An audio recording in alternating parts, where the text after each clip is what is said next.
Assalamualaikum warahmatullahi wabarakatuh. Perkenalkan, kami dari kelompok 13. Di sini kami akan memaparkan materi tentang hubungan genre pada teks dengan dosen pengampu Ibu Profesor Dr. Haja Hasna Faiza. Dengan anggota kelompok, saya sendiri Nurakma Sahira sebagai moderator dan rekan-rekan saya Khaila Siraturahmi, Sang Prabu Warkudara, dan Yogi Andreas Sihombing. Artikel ilmiah dapat dikelompokkan menjadi dua, yaitu artikel penelitian dan artikel konseptual. Artikel ilmiah termasuk salah satu jenis teks akademik. Artikel ilmiah biasanya diterbitkan pada jurnal ilmiah, yaitu terbitan berkala yang berisi kajian ilmiah di bidang tertentu. Jenis-jenis teks akademik yang lain adalah buku, laporan penelitian, tesis, disertasi, ulasan, dan lain-lain. Artikel tidak hanya berfungsi sebagai media komunikasi, tetapi juga bisa dipahami sebagai sebuah genre dengan ciri khas tertentu. Genre merupakan cara pengelompokan teks berdasarkan tujuan komunikasi, struktur penyajian, serta ciri khas kebahasaan yang digunakan. Dalam konteks akademik, artikel ilmiah termasuk salah satu genre yang memiliki kaidah penulisan yang jelas, seperti penggunaan bahasa formal, penyusunan paragraf yang sistematis, serta penyajian gagasan yang didukung oleh data dan referensi. Istilah genre sendiri biasanya digunakan untuk membedakan jenis teks berdasarkan tujuan, bentuk, dan konteks sosialnya. Hubungan antara genre dan teks artikel ilmiah terlihat jelas pada pola penyusunannya. Sebagian besar artikel ilmiah misalnya menggunakan struktur IMRAD atau Introduction, Method, Result, and Discussion. Struktur ini membantu penulis menyampaikan ide secara sistematis dan memudahkan pembaca untuk memahami isi tulisan. Bisa dilihat bahwa genre bukan hanya soal bentuk luar teks, tetapi juga bagaimana teks tersebut mendukung tujuan komunikatifnya, yaitu menyampaikan informasi ilmiah secara logis dan dapat dipertanggungjawabkan. Baiklah, saya Sang Prabu Warkudara akan menjelaskan tentang materi selanjutnya, yaitu tentang struktur teks dan genre mikro pada artikel penelitian. Di sini ada 3 poin, yaitu struktur teks artikel penelitian, fungsi retoris, dan genre mikro yang digunakan. Yang pertama, itu ada judul. Fungsi retorisnya menarik perhatian pembaca dan menunjukkan fokus penelitian. Genre mikro yang digunakan eksposisi. Yang kedua, ada abstrak. Fungsi retorisnya adalah memberikan gambaran singkat dan menyeluruh tentang isi penelitian. Genre mikro yang digunakan adalah eksposisi. Lalu yang ketiga, ada pendahuluan. Fungsi retorisnya menjelaskan latar belakang permasalahan dan tujuan penelitian. Genre mikro yang digunakan adalah eksposisi dan argumentasi. Lalu nomor 4, ada tinjauan pustaka.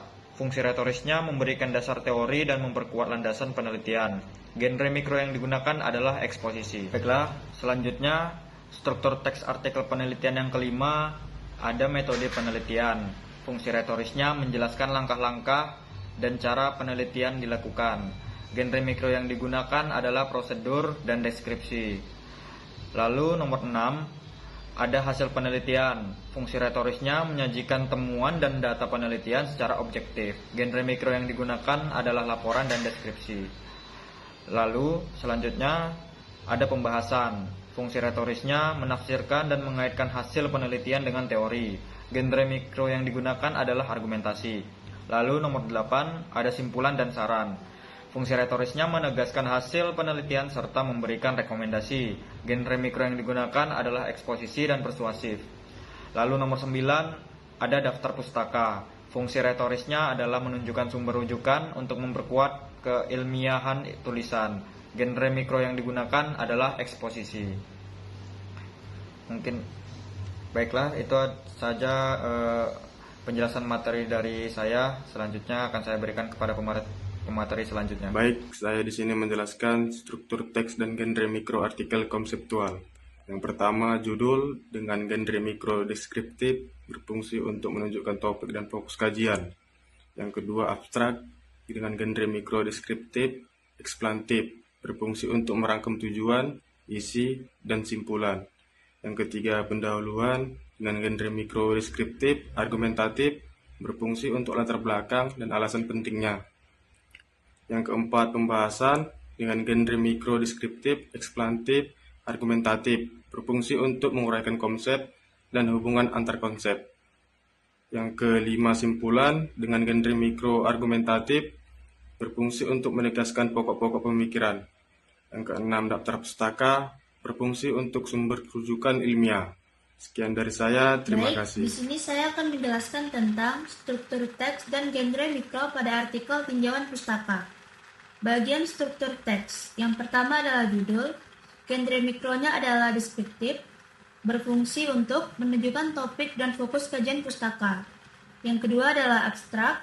Genre mikronya adalah deskriptif dan eksplanatif, berfungsi merangkum tujuan kajian, sumber yang dikaji, dan hasil sintesis. Yang ketiga adalah pendahuluan. Genre mikronya adalah deskriptif dan argumentatif, berfungsi merangkum tujuan kajian, sumber yang dikaji, dan hasil sintesis. Yang keempat adalah kajian pustaka. Genre mikronya adalah deskriptif dan eksplanatif, berfungsi menjelaskan latar belakang pentingnya kajian pustaka dan alasan pemilihan topik. Yang kelima adalah perbandingan pendapat. Genre mikronya adalah diskusi, berfungsi memaparkan teori dan hasil penelitian terdahulu dari berbagai sumber. Yang keenam adalah sintesis atau analisis. Genre mikronya adalah argumentatif, berfungsi menyimpulkan hasil kajian dan menunjukkan celah penelitian atau research gap. Yang ketujuh adalah simpulan. Genre mikronya adalah deskriptif, berfungsi menegaskan hasil akhir kajian pustaka.